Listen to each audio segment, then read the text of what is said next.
Tomato ketchup is one of the world's most popular condiments, and it can be found in many households around the world. We have it with burgers, fries, and just about anything that we can think of to complement our meals. Heinz is one of the market leaders in ketchup, selling over 650 million bottles of ketchup around the world every year.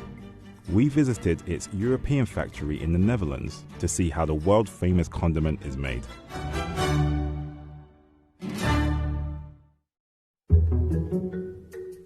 Here in Elst we make sauces for the Kraft Heinz company. Our main product is ketchup, that's 70% of what we do. We make about 1.8 million bottles a day, and that relates to about 175,000 tons of ketchup a year. The ketchup making process starts here, where crates of tomato paste weighing 1,300 kilograms are transported from the Heinz warehouse using automated forklifts. The crates are opened and then go to the paste dumper, where these huge rolling pins squeeze the paste out of the package.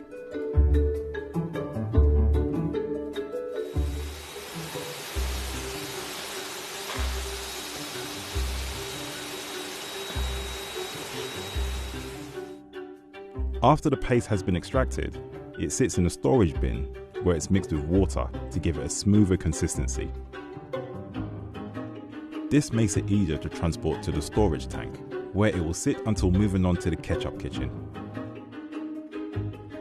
This is our ketchup kitchen, and this is where we actually produce the tomato ketchup. Ketchup is made of 5 ingredients: sugar, vinegar, tomato paste, brine, and the secret spices. The spices are dosed by hand. We dose everything, we mix it, and afterwards it goes into our process. The process is mainly about heating the ketchup and then cooling it down. Afterwards we fill it into the bottles. But before any ketchup can be shipped, each batch must be rigorously tested through this contraption, which Heinz calls the quantifier. This is our quantifier. It's a method where we measure viscosity of our Heinz tomato ketchup. It's a methodology that we use in all our ketchup factories so that we compare the ketchup quality for all the factories. What we do is we put a certain amount of ketchup inside the quantifier, we release it, and we measure how fast it has traveled after 10 seconds.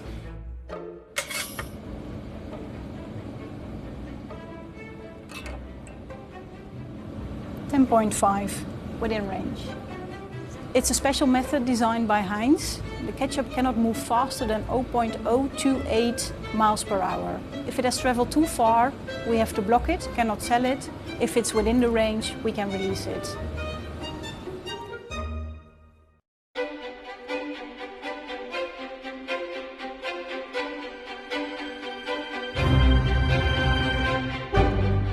For the empty bottles, they go into the filler. We have 70 filling heads. It's a filler that works by weight. So a bottle comes in, we check the weight of the empty bottle, we fill it to the proper weight with ketchup, and then we check again if we reached the filling weight. The boxes with caps are emptied at the bottom floor by the operator and transported upstairs.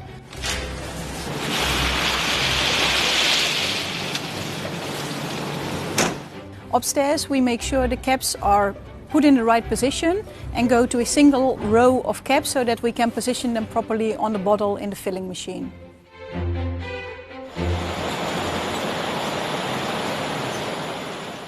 And for this bottle we have 3 labels, so we have a neck label, a back label and a front label. These labels are self-adhesive, so we don't need any glue for it.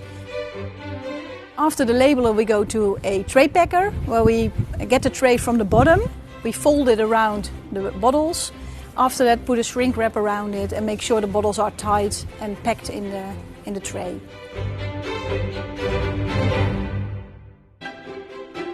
From the tray packer we go to the palletizer, where a robot puts the trays in the right position. And from the right position we make layer for layer on the pallet.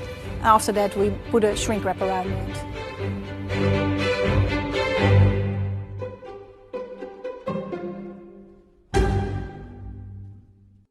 Now that we've seen how its iconic ketchup is made, how did Heinz become the prominent brand it is today?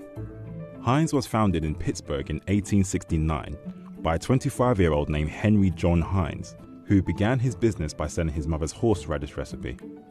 Over the years, Heinz expanded his catalogue, selling pickles, vinegar, and eventually tomato ketchup, which launched in 1876.